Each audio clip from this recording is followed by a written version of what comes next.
History can be exciting with tales of big battles and heroes and adventure, or it can be dull when reduced to simple dates and dry details. One way to bring history to life is to focus on interesting facts which bring the past to life. Here are 10 lesser-known historical facts which I hope you'll find interesting. Number 10. Archaeology by Diarrhea. The Lewis and Clark expedition was sent out by President Jefferson to cross the continent of America. They were to make scientific discoveries and contact the Native Americans. Because they were to be gone for so long, it was necessary to train them in medicine so that they could treat illness and injury. Benjamin Rush, famous doctor and founding father, was a key advisor. He was a keen advocate of purgatives and laxatives. To clear out the bowels of the expedition, he provided them with his own invention, bilious pills. These contained a large amount of mercury. They were so effective as laxative that the expedition termed them thunderclappers. The problem with mercury is that it remains in the environment for a very long time. When the expedition used the pills, they left such large amounts of mercury in the ground that later archaeologists have been able to identify the path of the expedition by the levels of the metals still remaining from the thunderclapper purges. Number 9. Politics is too rough today. It is a common complaint, especially in election years, that politics has become too divided. Today, even slight criticisms are thought to be devastating. In the past, politics was a lot less dainty. When Senator Sumner made a speech attacking the harlot slavery, Senator Preston Brooks, representing the pro-slavery South Carolina, took offense.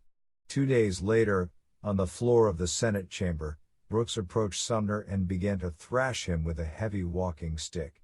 When other senators attempted to stop the beating, an accomplice of Brooks held them off with a pistol. Sumner was beaten unconscious, the injuries he suffered affecting him for the rest of his life. It was 3 years before Sumner was able to return to his duties. Brooks was re-elected and hailed as a hero in the pro-slavery South. Because Brooks had broken his cane in the attack, he was inundated with gifts of replacement walking sticks by admirers. Number 8. Death by protocol. In many cultures, certain people are held to be taboo, that is, they are not to be touched. In 19th century Siam, it was absolutely forbidden for a commoner to touch the queen. To break this rule carried the death penalty. One day Queen Sunana Kumareratana was in a boat which capsized, plunging her into a river. Though there were many people who might have come to her aid, it would have meant their own death to touch the royal body. She died at the age of 19 along with her daughter. Number 7. Purple. In the ancient world, the color purple was a rarity. The word purple derives from the Latin purpura, and that from the Greek porphyria. The Greeks knew only one source of a purple dye, the secretion of a certain type of sea snail. To make up any significant amount of dye, it was necessary to harvest vast quantities of snails. This made the resulting dye hugely expensive. For centuries, only the very rich could afford purple. In many cultures, the color became so associated with royalty that commoners were banned from wearing it. Number 6. First person born on a continent. Only one person can claim to be the first person to have been born on a continent. Emilio Palma was born at the Esperanza Base in the Antarctic in 1978. His birth was planned by the Argentine government to bolster their claim to a region of Antarctica. When heavily pregnant, his mother was flown to the base for the birth. Unfortunately, it failed to have much effect on the international scene, though made for an interesting anecdote. On a side note of continental births, the first European to be born in the Americas was born around 1005 in the Norse settlement of Vinland. He went by the great name of Snorre Thorfinnsson. Number 5. Eratosthenes and the size of the earth. It is well known now that the people of the ancient world were well aware that the earth was not flat. Even looking at the horizon of the sea, it was possible to see the curvature of the earth as ships fell below the horizon. What is less well known is how accurately they knew the circumference of the planet. Eratosthenes, a Greek mathematician who lived in the 3rd century BC using only sticks and the shadows they cast, was able to calculate the circumference of the Earth to a size of 25,000 miles. This compares to the actual polar circumference of 24,860 miles. Number 4. Why clocks move clockwise. We all know what the terms clockwise and anti-clockwise mean. But why do clocks move in the direction they do? The answer is based on tradition. Long before mechanical clocks were invented, sundials were the best way of estimating the time of day. In the northern hemisphere, the direction of a shadow on a sundial will move clockwise due to the Earth moving in an anti-clockwise direction when viewed from the North Pole. When mechanical clocks were invented, they were modeled to be similar to sundials, and so we still use the movement of the sun in the way we read the time. Number 3. The shortest war.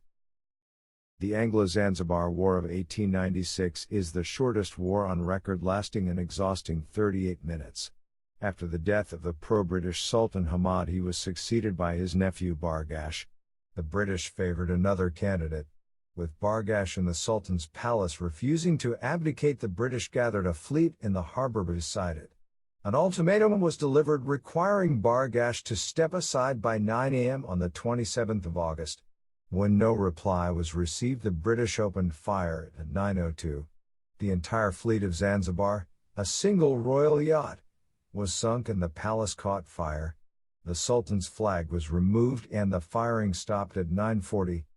By the afternoon, the pro-British Hamoud bin Mohammed was in place as the new Sultan. The supporters of Bargash's short sultanate were forced to pay for the cost of the shells shot by the British. Number 2. William Bligh's other mutinies. Poor William Bligh has gone down in history as a tyrannical captain, mainly due to various film depictions of him. The mutiny on the Bounty in 1789 is the one fact that has become associated with him. Most people at the time blamed the mutiny not on Bligh being too strict with his men but rather being too lax. Unfortunately, Bligh seems to have been a magnet for rebelliousness. In 1797 his crew again rebelled, as part of a larger mutiny. After this was settled, there was a second mutiny in 1797 which involved Bligh's ship. While neither of these mutinies focused on anything Bligh was responsible for, it set up a pattern which was to shape his memory. Perhaps because of his now extensive experience with rowdy crews, he had hardened his style of command.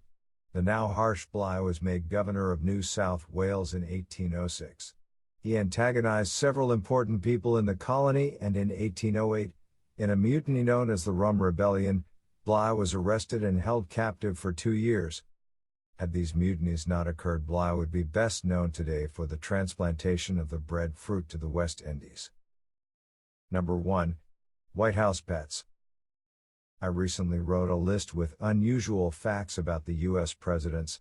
While the human occupants of the White House have been occasionally bizarre, there have been an equal number of strange animal residents. John Quincy Adams used to keep an alligator, a gift from the Marquis de Lafayette, in a bathtub. Calvin Coolidge kept a pygmy hippo called Billy, an ancestor of many of the pygmy hippos to be found in U.S. zoos today. It should perhaps be no surprise that the legendarily pugnacious Andrew Jackson kept fighting cocks. The hungry President Taft was the last president to keep cows, called Mooly Wooly and Pauline Wayne, at the White House and enjoyed drinking their milk. It would probably liven up press conferences today if the sitting president would keep bears as his predecessors Jefferson and Coolidge did.